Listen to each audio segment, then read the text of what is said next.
디모데전서를 기록한 시기는 보편적으로 AD 62년, 63년 정도로 봐요.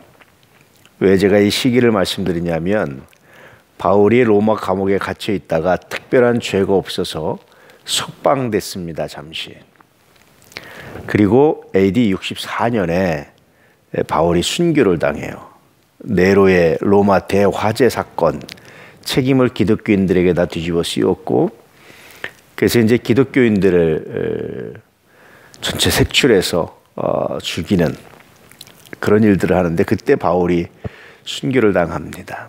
많은 기독교인들이 그때 또 순교를 당하고 죽죠. 바울이 로마에 갈 때 자기 자신이 로마에서 순교당할 걸 알고 있었어요. 그런데 죄가 없고 그래서 다시 감옥에서 풀려났을 때 어떤 마음이었을까요? 하나님의 응답이 잘못됐을까?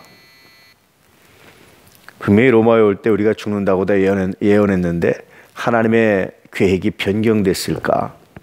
등등 많은 생각이 있을 수 있잖아요. 우리는 종종 하나님의 뜻을 상황에 따라서 달리 해석하고 상황에 따라서 그 상황을 보고 하나님의 뜻을 이해하려고 할 때가 있습니다.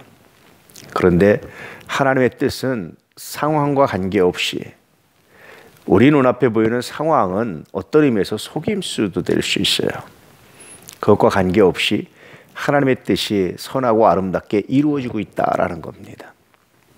이 상황에서 바울은 자칫하면 내가 분명히 순교할 줄 알고 왔는데 이들은 노임받나 보다라는 생각을 할 수도 있고 여러 가지 생각을 할 수 있어요.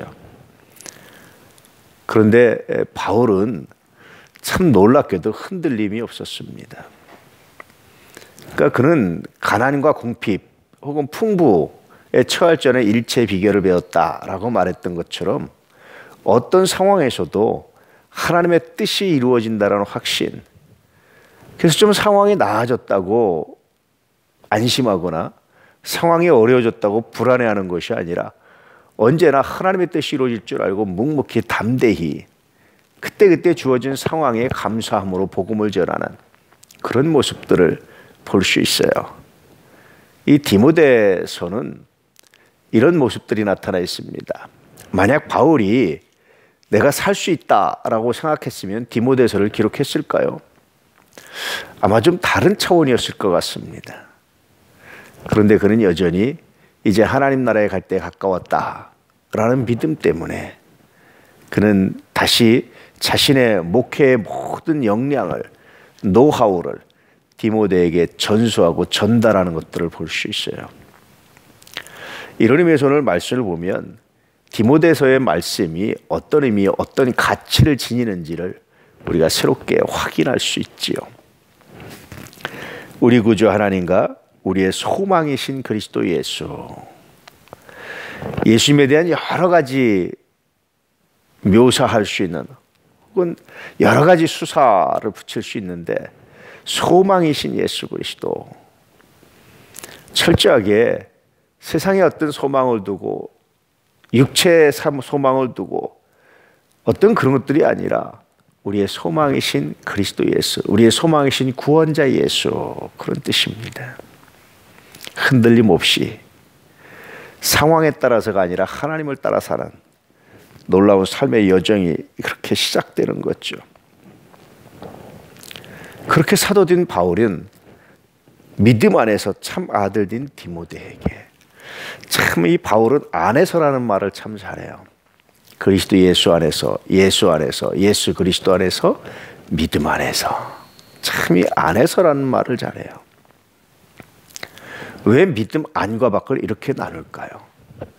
디모데에게 굉장히 중요한 교훈을 던지고 있는데, 믿음 없이는 너와 나의 관계가 의미가 있다 없다? 없다고 말하는 거예요. 예수 그리스도를 믿는 이 믿음 안에서 너와 나의 관계가 영적인 아들과 영적인 아버지의 관계가 되는 것이지, 믿음을 떠나면 아무 관계가 없다. 우리 믿음 없이도 인간적으로 관계를 맺어 봅시다 라고 말하는 게 아니라, 믿음 아니면 너와 나와는 관계가 없다. 믿음 안에서. 그러니 너가 나를 아버지로 생각한다면 철저하게 믿음을 지켜라, 그런 뜻입니다. 그냥 아들도 아니고 참 아들된 디모데에게, 진짜로 아들된 디모데에게 참 이때 심정이 어땠을까 하는 생각이 들죠. 하나님 아버지와 그리스도 예수 우리 주께로부터 은혜와 긍휼과 평강이 내게 있을지어다. 더 큰 축복, 지혜가 넘쳐날지어다. 목회사역에 하나님께서 큰 불을 내려주셔서 교회가 부흥할지어다. 뭐 이런 거 안 해요. 지난번에도 말씀드렸지만 축복이 참 담백해요. 과하지도 않아요. 세상적인 복도 아닙니다. 그저 은혜와 긍휼과 평강이 내게 있을지어다. 늘 이 단어를 읽을 때마다 참 감동이 돼요. 은혜와 긍휼과 평강이 내게 있을지어다. 저도 여러분 주의 이름으로 오늘 여러분을 축복합니다. 은혜와 긍휼과 평강이 여러분과 함께. 이거면 좋겠고 이거면 만족했고 감사했고. 바울이 이렇게 축복할 수 있었던 이유는 받는 사람이 이거면 만족했던 거예요. 이 뜻을 아는 거예요. 이 의미를 아는 거예요. 세상을 살아가는데 가장 중요한 게 이 세 가지인데 은혜와 하나님의 긍휼 계심과 하나님의 평강이면 족합니다. 과하지 않죠. 담백하죠. 다른 게 없죠. 세상적인 어떤 복을 구하는 거 없죠. 그저 은혜와 긍휼과 평강. 오늘 우리 도난가족 여러분, 상황에 따라서 흔들리지 마십시오. 하나님은 여전히 살아계시고 역사하십니다. 잠깐 놓였던 바울이 64년에 순교를 당합니다. 그가 상황에 따라 살았더라면 참 절망했을 겁니다. 또 노임받았을 때 그는 세상적인 소망으로 가득했을 겁니다. 그런데 그는 상황이 아니라 하나님을 따라갔지요.